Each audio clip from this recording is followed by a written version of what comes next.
The late afternoon sun cast long shadows across Oak Ridge's perfectly manicured lawns as Marcus Johnson's black SUV turned onto Maple Avenue. The vehicle was packed with boxes and personal belongings, marking the beginning of a new chapter in his life. At 45 years old, Marcus had achieved what few thought possible, becoming the first black police chief in the city's 150-year history. The prestigious Oak Ridge neighborhood stretched before him, a sea of large colonial-style homes with well-kept gardens and expensive cars parked in circular driveways. Marcus checked the house number on his phone again, 1542 Maple Avenue.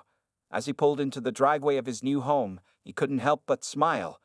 The two-story house with its white columns and red brick exterior represented more than just a place to live. It was a symbol of his hard-earned success. Marcus turned off the engine and sat for a moment, taking in his surroundings. 23 years in law enforcement had taught him to be observant, and he noticed several curtains twitching in nearby windows. New neighbors were always a source of curiosity in such communities, he knew that much. But there was something different about these stairs, something he had experienced many times before. Stepping out of his SUV, Marcus straightened his crisp white dress shirt and adjusted his tie. He had come directly from his first official department meeting, where he had outlined his vision for community policing to his command staff. The meeting had gone well, but now came the real test, becoming part of this community. As he opened the back of his SUV, Marcus could hear the faint sound of a door closing somewhere behind him. He glanced over his shoulder to see an elderly woman quickly walking back into her house. The scene made him chuckle quietly to himself. In his 2 decades of police work, he had learned that people's first reactions often said more about them than about him. Marcus began unloading boxes, his strong frame making light work of even the heavier items. His time at the police academy and years of maintaining his fitness had kept him in excellent shape. Each box was clearly labeled: kitchen, office, books, a testament to his organized nature. Organization had been key to his rise through the ranks, from beat cop to detective, then lieutenant, and now chief. The sound of children playing somewhere down the street mixed with the chirping of birds in the oak trees that gave the neighborhood its name. It was a peaceful scene, one that reminded Marcus of why he had chosen this location. Despite being just 10 minutes from police headquarters, Oak Ridge felt like a different world. A quiet suburb where people took pride in their homes and community. As he carried the third box toward his front door, Marcus noticed a silver-haired woman in the house next door, partially hidden behind her living room curtains. She was on her phone, gesturing animatedly as she spoke. Marcus had seen that behavior countless times in his career, someone calling the police about a suspicious person. He sighed internally but maintained his composed exterior. Inside his new home, Marcus's footsteps echoed through the empty rooms. The previous owners had left the hardwood floors gleaming, and the fresh paint smell still lingered in the air. He set down the box in what would become his home office and walked to the large window overlooking the street. From here, he could see his SUV, still half full of boxes, and beyond it, the neighbor who was now standing on her porch, phone still pressed to her ear. Marcus checked his watch. 5:45 p.m. He estimated it would take about 5 to 10 minutes for a patrol car to arrive. His officers would be in for quite a surprise when they realized who their suspicious person was. Rather than feeling angry or frustrated, Marcus felt a familiar sense of calm determination. This, he decided, would be an opportunity, a chance to begin the community outreach work he had spoken about just hours earlier in his department meeting. He walked back to his SUV, deliberately taking his time now. More neighbors had appeared on their porches or in their front yards, drawn by the unfolding drama. Marcus continued unloading boxes, his movements unhurried and deliberate. In the distance, he could hear the faint sound of sirens approaching. A small smile played across his lips as he thought about the lesson in assumptions that was about to unfold. Karen Whitman stood at her living room window, gripping her floral curtains tightly as she watched the unfamiliar man next door. Her house, a colonial-style home she had lived in for 3 decades, gave her a perfect view of the Thompsons' old property, or at least, what used to be the Thompsons' property before they moved to Florida last month. The clock on her mantelpiece showed 5:30 p.m., and her usual evening routine of watching the local news had been interrupted by the sound of a car pulling into the neighboring driveway.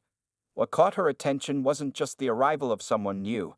It was the fact that nobody had informed the neighborhood association about new residents moving in. Karen's thin fingers drummed nervously against the windowsill as she observed the tall black man in business attire unloading boxes from his SUV. Despite his professional appearance, the crisp white shirt, dark tie, and polished shoes, something didn't sit right with her. The neighborhood watch group chat had been buzzing lately with reports of break-ins in nearby communities, though they hadn't had any in Oak Ridge itself. "This isn't right," she muttered to herself, reaching for her reading glasses to get a better look. In her 30 years on Maple Avenue, she had prided herself on knowing everything about everyone. She was the unofficial neighborhood historian, the keeper of local gossip, and the self-appointed guardian of property values. The fact that someone could just show up without her prior knowledge seemed impossible. Her cat, Mr. Whiskers, rubbed against her legs as she continued her surveillance. The man moved with confidence, as if he belonged there.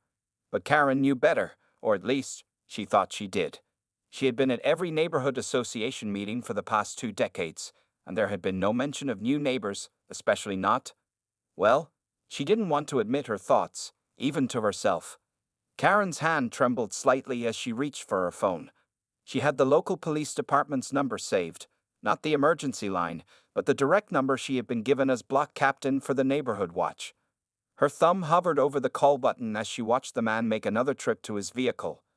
"Better safe than sorry," she whispered, trying to justify her actions to herself. Mr. Whiskers meowed in response, jumping onto the window ledge for his own look at the scene outside. Karen absent-mindedly stroked his orange fur as she pressed the call button. The phone rang twice before a familiar voice answered. "Police department, how can I help you?" Karen's voice dropped to a stage whisper, but she was alone in her house. "Yes, hello. This is Karen Whitman from 1540 Maple Avenue in Oak Ridge. I'm calling because there's a suspicious person next door at the Thompsons' old house. He's moving things inside, but nobody was supposed to be moving in. We haven't received any notification from the neighborhood association." She paused, watching as the man carried another box toward the house. He's a large black man, wearing business clothes, but that could be a disguise. We've had reports of break-ins in the area, you know. The dispatcher's professional tone revealed nothing as she took down the information. Karen continued providing details, her imagination working overtime. "He has an expensive-looking SUV, but that could be stolen. And he's being very methodical about it all, which seems suspicious to me, like he's trying too hard to look normal." As she spoke, more neighbors had begun to notice the activity. Karen saw Linda from across the street peeking out her front door, and the Williams couple had coincidentally decided to work on their garden, stealing glances at the scene while pretending to trim their roses. The dispatcher assured Karen they would send someone to check it out. After hanging up, Karen's heart raced with a mixture of anxiety and self-righteousness. She had done her duty as a concerned citizen, hadn't she? Still, a small voice in the back of her mind wondered if she had jumped to conclusions.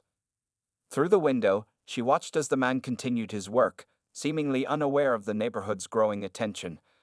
There was something about his demeanor that didn't fit her image of a criminal. The calm confidence, the organized approach, the professional manner. For a brief moment, doubt crept into her mind. But Karen quickly pushed those thoughts aside. She had already made the call, and soon the police would arrive to sort everything out. She straightened her cardigan and prepared to go outside, ready to provide any additional information the officers might need. After all, she had a responsibility to protect her neighborhood, didn't she? Officer Sarah Martinez sat at the dispatch desk, her dark hair pulled back in a neat bun as she handled incoming calls.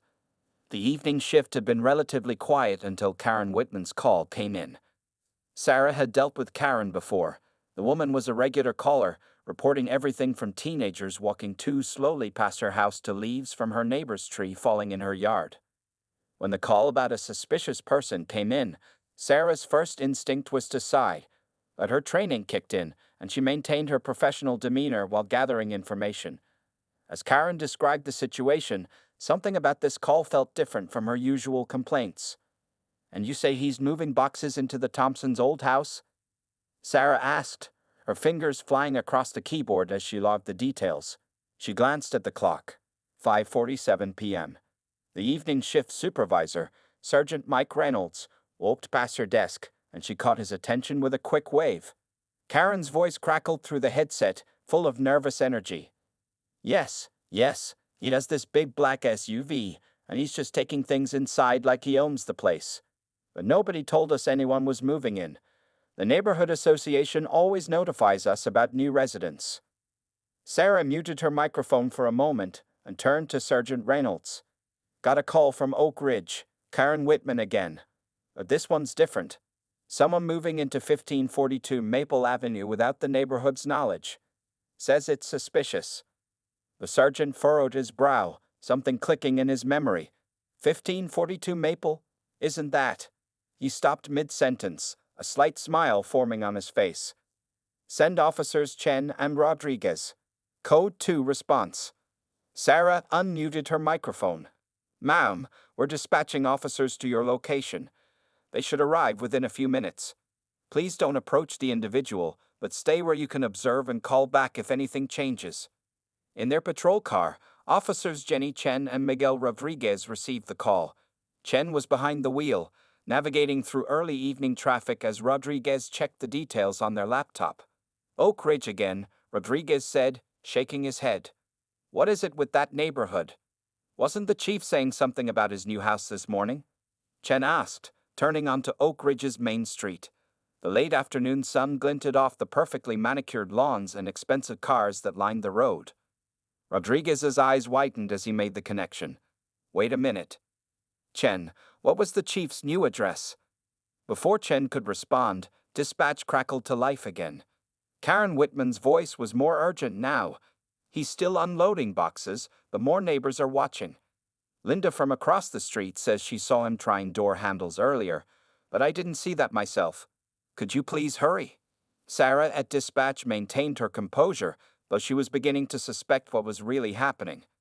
"Units are almost there, ma'am. Please continue to maintain a safe distance." Officer Chen flipped off the sirens as they entered Maple Avenue, proceeding slowly past the impressive homes.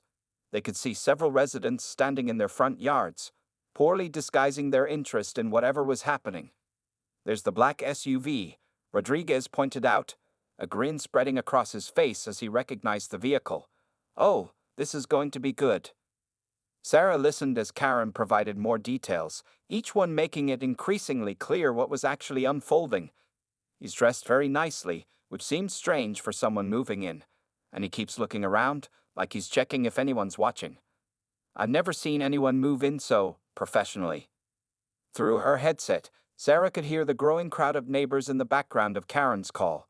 Someone was saying something about calling the neighborhood association president. Another voice mentioned something about property values. Units arriving on scene, Officer Chen's voice came through on the radio, calm and professional despite the situation. Sarah took a deep breath, knowing what was about to happen. "Ma'am, the officers are pulling up now. They'll assess the situation and take appropriate action." Karen's voice brightened. "Oh, yes, I see them. I'll go out and explain everything. They'll need to know all the suspicious things I've noticed." As the call ended, Sarah couldn't help but smile. She wished she could see what was about to unfold on Maple Avenue. Sergeant Reynolds walked past again, and they shared a knowing look. Tomorrow's morning briefing was going to be very interesting indeed. Officers Jenny Chen and Miguel Rodriguez stepped out of their patrol car into the warm evening air of Maple Avenue. The scene before them was almost comical. Several neighbors stood in small clusters on their lawns, pretending to do yard work or chat while stealing obvious glances at the black SUV in the driveway of 1542. Chen smoothed her uniform and exchanged a quick look with Rodriguez. Just that morning, they had attended a department meeting where their new chief had outlined his vision for community policing. Now, barely 8 hours later, they were responding to a call about him as a suspicious person. "Well, this is going to be interesting," Rodriguez muttered under his breath as they spotted Karen Whitman power walking toward them from her adjacent property. Her floral cardigan fluttered in the evening breeze, and her face was flushed with the excitement of vindication. Before Karen could reach them, Chief Marcus Johnson emerged from the house. His white dress shirt still looked crisp, despite having spent the last half-hour moving boxes. He carried himself with the same quiet dignity they had observed during the morning's meeting, though now there was a hint of amusement in his eyes. "Officers," he called out with a warm smile, "I see the welcome wagon has arrived." Karen stopped in her tracks, her mouth forming a perfect O of surprise. The pruning shears that Linda from across the street had been pretending to use clattered to the ground. The Williams couple, who had been checking their mailbox for the third time, froze mid-motion. "Good evening, Chief Johnson," Officer Chen responded professionally, though her lips twitched with suppressed laughter. "We received a call about a suspicious person moving into this residence." Marcus nodded, his expression understanding but firm. "Yes, I thought someone might call. I was wondering how long it would take." He gestured to the boxes still visible in his SUV. "I'm afraid I'm not quite finished moving in yet. Would you mind lending a hand? It would give us a chance to get to know the neighbors better." Rodriguez grinned, already removing his duty belt and placing it securely in their patrol car. "Of course, sir. It would be our pleasure." Karen Whitman remained rooted to her spot on the lawn, her face cycling through various shades of red. The weight of what she had done, calling the police on her new neighbor, who turned out to be the city's police chief, seemed to be slowly sinking in. Other neighbors began to drift closer, curiosity overcoming their earlier pretense of disinterest. The evening sun cast long shadows across the manicured lawns as Chief Johnson walked over to where Karen stood, still speechless. "Mrs. Whitman, I presume?" he said kindly. "I'm Marcus Johnson, your new neighbor. I'm also the new chief of police. I was going to come over and introduce myself once I got some of these boxes inside." He paused, allowing his words to sink in. "Though it seems you've already helped speed up our introduction." Officer Chen, who had just lifted a box marked "Kitchen" from the SUV, had to turn away to hide her smile. The look on Karen's face was priceless, a mix of embarrassment, shock, and dawning horror. I didn't know," Karen stammered, her earlier confidence evaporating like morning dew. "The neighborhood association, they usually tell us. I mean, we weren't notified." "About your new neighbor being black." Marcus finished her sentence gently but directly. The surrounding neighbors shifted uncomfortably, the elephant in the neighborhood finally addressed out loud. A heavy silence fell over the gathering. Even the birds seemed to have stopped chirping. Officer Rodriguez paused with a box in his hands, watching the scene unfold. This was community policing in action, though probably not in the way any of them had expected. Marcus looked around at the assembled faces, his expression both kind and challenging. "Since we're all here now," he said, his voice carrying clearly in the evening air, "why don't we turn this into an impromptu neighborhood meet and greet? Officers Chen and Rodriguez have kindly offered to help with the boxes, and I happen to have some lemonade in one of them. We can all get to know each other properly, without any need for phone calls." The tension in the air began to dissipate, replaced by a mixture of shame and cautious hope. Karen's face had shifted from red to pale and back again, but something in the chief's tone, the absence of anger, the presence of opportunity, seemed to reach her. The evening sun painted Maple Avenue in shades of gold as Karen Whitman struggled to find her voice. Around her, neighbors who had been watching from a safe distance began to inch closer, drawn by the extraordinary scene unfolding on their usually quiet street. The realization that she had called the police on the new police chief, a man who had just bought the $750,000 house next door, made her knees weak. I don't know what to." Karen's words came out in fragments, her usual confidence shattered. Her hand clutched at her cardigan as if it might shield her from the enormity of her mistake. Mr. Whiskers, her orange cat, had followed her outside and now wound around her ankles, oblivious to the tension in the air. Chief Marcus Johnson stood before her, his presence both commanding and gentle. The moving boxes scattered around his driveway seemed to fade into the background as he focused his full attention on his flustered neighbor. Officers Chen and Rodriguez had paused in their work, watching their new chief handle this delicate situation. "Mrs. Whitman," Marcus began, his deep voice calm and measured, "I understand your concern for the neighborhood's safety. That's actually something we have in common." He gestured toward his SUV, where his police chief's badge lay visible on the dashboard. "Though I have to admit, this is the first time I've been reported as a suspicious person while wearing a tie." A few nervous chuckles rippled through the growing crowd of neighbors. Linda from across the street had edged closer, her forgotten pruning shears still lying in her yard. The Williams couple had abandoned all pretense of checking their mail and stood watching openly. But nobody told us," Karen said, finding her voice at last. "The neighborhood association always sends notices about new residents. We have procedures, protocols. Her words trailed off as she realized how hollow they sounded. Marcus nodded thoughtfully. You're right, there are procedures, but sometimes life moves faster than paperwork. He smiled, a warm, genuine expression that reached his eyes. I closed on the house just 3 days ago.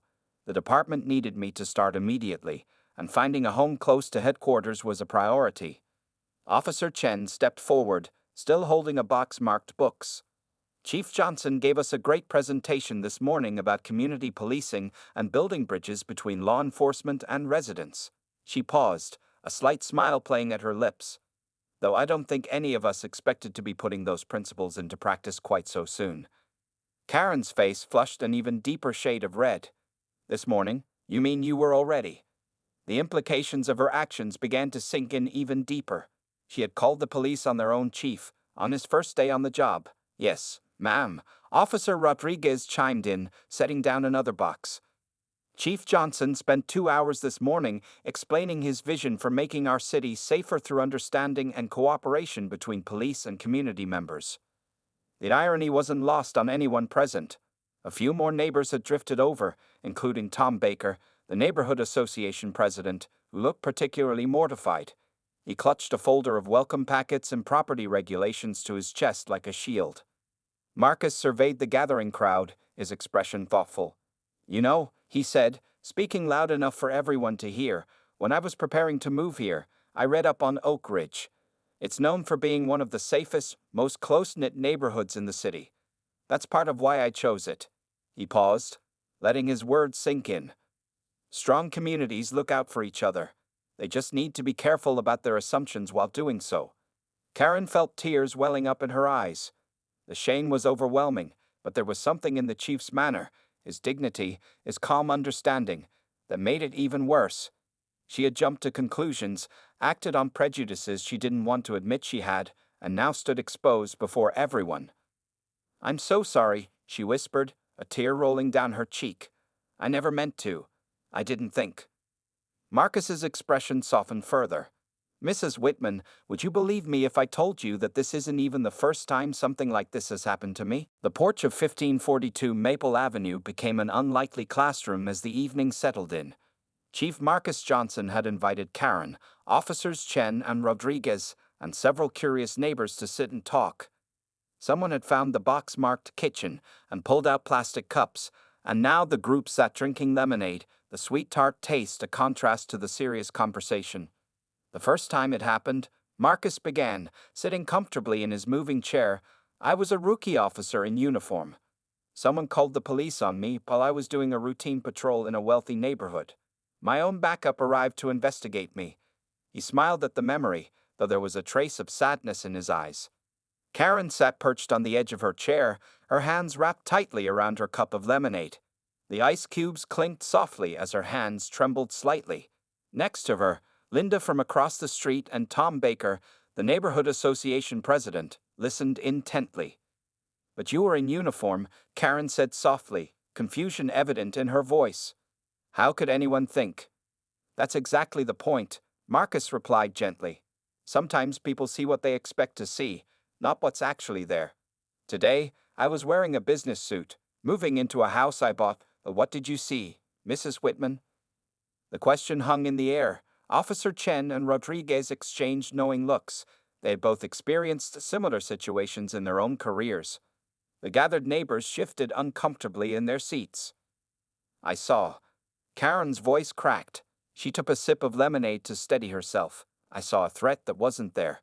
I saw what I was afraid of seeing, not what was in front of me. Marcus nodded encouragingly. That's very honest of you to admit. You know, in my 23 years of law enforcement, I've learned that real community safety isn't just about having more police or stronger locks. It's about understanding each other. Tom Baker cleared his throat. Chief Johnson, I want to apologize for not getting the welcome packet to you sooner. We pride ourselves on being an organized community, but clearly, we have other issues we need to address. Actually, Marcus said, standing up to retrieve something from a nearby box, I have a copy of the neighborhood guidelines right here. I did my homework before moving in. He pulled out a well-read folder of Oak Ridge community regulations. I particularly appreciated the section about fostering a welcoming and inclusive environment. Several neighbors had the grace to look embarrassed. The words they had written but hadn't fully lived up to stared back at them from the chief's hands. Officer Rodriguez spoke up from his spot on the porch steps. "You know, Chief, what you said this morning about building bridges between police and community, this wasn't exactly what we pictured, but it's definitely memorable." A gentle laugh rippled through the group, breaking some of the tension. Even Karen managed a small smile. "Mrs. Whitman," Marcus said, turning back to her, "would you like to know what I see when I look at this neighborhood?" He gestured around at the well-kept homes and manicured lawns. "I see people who care deeply about their community, people who want to protect what they've built. That's admirable. The challenge is making sure that desire to protect doesn't turn into fear of anyone different." Karen dabbed at her eyes with a tissue Linda had handed her. "How can you be so understanding? I would be furious if someone had done this to me." Marcus leaned forward in his chair. "Because anger doesn't teach. It doesn't change hearts or minds. But conversations like this, honest, uncomfortable conversations, they can change everything." The setting sun cast long shadows across the porch as the group continued talking. Officers Chen and Rodriguez shared their own experiences, both as police officers and as minorities in law enforcement. Neighbors who had lived next to each other for years discovered they had never really talked before this moment. As the conversation flowed, Marcus noticed something subtle but significant. The defensive postures were relaxing, the nervous glances were being replaced by genuine eye contact, and real dialogue was emerging from what had started as a mortifying situation. 1 month after the incident on Maple Avenue, the Oak Ridge Community Center buzzed with activity. Chief Marcus Johnson stood at a podium, addressing a packed room of residents, police officers, and local media. The story of his first day in the neighborhood had spread quickly through the city, but not in the way many had expected. "When I was reported as a suspicious person in my own driveway," Marcus began, his voice carrying clearly through the room, "I had two choices. I could react with anger, or I could see it as an opportunity for change. Today, I'm glad to say we chose change." Karen Whitman sat in the front row, looking very different from the flustered woman who had called the police that evening. She now wore a badge that read Community Bridge Builder, a program she had helped create with Chief Johnson's support. Next to her, Officers Chen and Rodriguez smiled, remembering how a potentially disastrous first day had transformed into something remarkable. In the past month, Marcus continued, "Oak Ridge has become a model for what community policing can look like. We've started weekly coffee meetings between residents and officers. Our neighborhood watch programs now focus on building connections instead of just reporting suspicious activity. And most importantly, we're learning to see each other as people first." The local newspaper photographer snapped pictures as Marcus gestured to a large screen behind him. It showed photos from the new initiatives: police officers playing basketball with local kids, community barbecues where residents and law enforcement shared meals, and workshops where people learned about unconscious bias and cultural understanding. Linda from across the street raised her hand during the question period. "Chief Johnson, how has the response been from other neighborhoods? Are they interested in what we're doing here?" Marcus smiled. "We've had inquiries from 12 other neighborhoods in the city. They want to know how we turned an incident that could have divided us into something that brought us together. The key was being willing to have honest conversations, even when they're uncomfortable." In the back of the room, Tom Baker, the neighborhood association president, stood next to a table covered with new welcome packets. These weren't just the usual rules and regulations anymore. They now included information about community inclusion, cultural awareness, and the new Bridge Builder program. "Our next speaker," Marcus announced, "is someone who has shown tremendous courage in sharing her story. Mrs. Karen Whitman has been speaking to community groups across the city about her experience and what she's learned." Karen walked to the podium, her steps confident but humble. The room fell silent as she adjusted the microphone. "A month ago, I made a terrible mistake based on assumptions and fear. But Chief Johnson showed me that mistakes can be turning points if we're willing to learn from them." She pulled out a small notebook and continued, "Since that day, I've had conversations with neighbors I never really knew before. I've learned about their lives, their experiences, and their perspectives.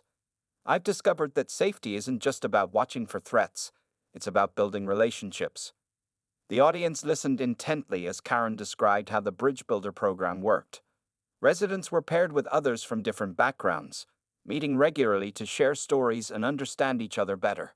Police officers participated too, getting to know the community as individuals rather than just authorities. At the refreshment table after the presentation, Officer Chen chatted with a group of residents. "You know what's amazing?" she said, gesturing around the room. "A month ago, these people barely spoke to each other. Now look at them." The room was indeed a picture of community in action. People from different backgrounds clustered in small groups, talking and laughing together. Children played near their parents, some wearing tiny plastic police badges given out by Officer Rodriguez. The atmosphere was warm and genuine. Marcus watched it all from a quiet corner, sipping coffee from a paper cup. He caught Karen's eye across the room, and they shared a knowing look. What had started as one of the most uncomfortable moments in her life had sparked a movement that was changing their entire community. A local reporter approached Marcus with one final question. "Chief Johnson, did you ever imagine that being reported as a suspicious person would lead to all this?" Marcus smiled, thinking back to that evening on Maple Avenue. "Sometimes," he replied, "the best changes come from the most unexpected moments. We just have to be brave enough to embrace them." 6 months had passed since that eventful evening on Maple Avenue. The autumn leaves painted Oak Ridge in warm colors as Karen Whitman stood in her kitchen, preparing refreshments for the monthly community meeting. Through her window, the same one she had once used to spy on her new neighbor, she could see Chief Marcus Johnson playing basketball with a group of neighborhood kids in his driveway. The sound of laughter drifted through the open window as Marcus let a small boy steal the ball from him. The child, whose family had just moved into Oak Ridge last month, scored a wobbly basket and jumped with joy. Karen smiled, remembering how differently she had viewed this same scene 6 months ago. Her doorbell rang, and she opened it to find Linda and Officers Chen and Rodriguez carrying supplies for the meeting. The monthly gatherings now rotated between different homes in the neighborhood, breaking down the invisible barriers that had once divided them. "Mrs. Whitman," Officer Chen said warmly, "your story was featured in today's police academy training. The new recruits were really moved by it." She placed a box of documents on the kitchen counter, materials for tonight's Bridge Builder program session. Karen felt her cheeks warm. Her journey from that embarrassing first encounter to becoming a spokesperson for community change still amazed her. "Sometimes I can hardly believe how much has changed," she admitted, arranging cookies on a plate. "Do you remember how I used to call the police about everything?" Officer Rodriguez laughed. "The dispatch team certainly does. But now they call you their success story. You've helped transform not just Oak Ridge, but other neighborhoods too." Through the window, they watched as more neighbors gathered around Marcus's basketball game. The scene was striking. Families of different backgrounds chatting easily, children playing together, and not a suspicious glance in sight. The fear that had once permeated the neighborhood had been replaced by genuine connection. Tom Baker, the neighborhood association president, arrived early for the meeting. He carried a thick binder, the new and improved community guidelines that had been rewritten with input from all residents. "Karen, have you seen the latest statistics?" he asked excitedly. "Crime rates in Oak Ridge are down 30%, and it's not because we're calling the police on every unfamiliar face, it's because we finally know who our neighbors are." Karen nodded, remembering her own transformation. The woman who had once hidden behind curtains now organized community events. Her suspicious nature had been replaced by genuine curiosity about others' stories and experiences. Most importantly, she had learned to question her own assumptions. As the sun began to set, neighbors started arriving for the meeting. The gathering had grown from a small group to nearly 50 regular attendees. They filled Karen's living room and spilled into the kitchen, a diverse crowd that represented the changing face of Oak Ridge.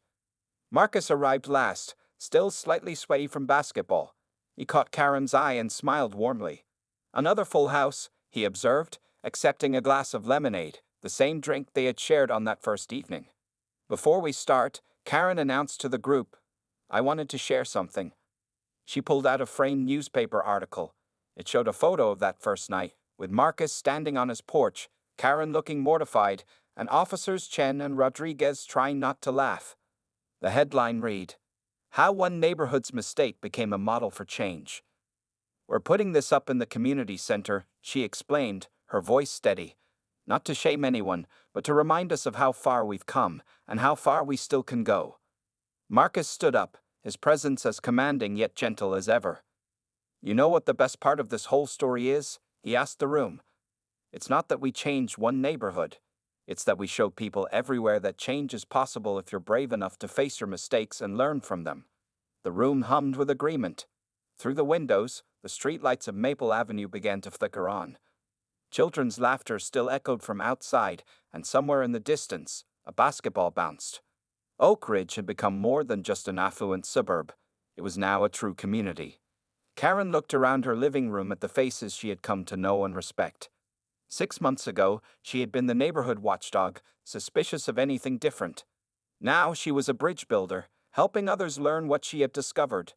That safety comes not from fear and separation, but from understanding and connection. As the meeting began, Karen caught a glimpse of her reflection in the window. The woman looking back at her had changed in ways she never expected, all because of one evening when she made the wrong call and found the right path.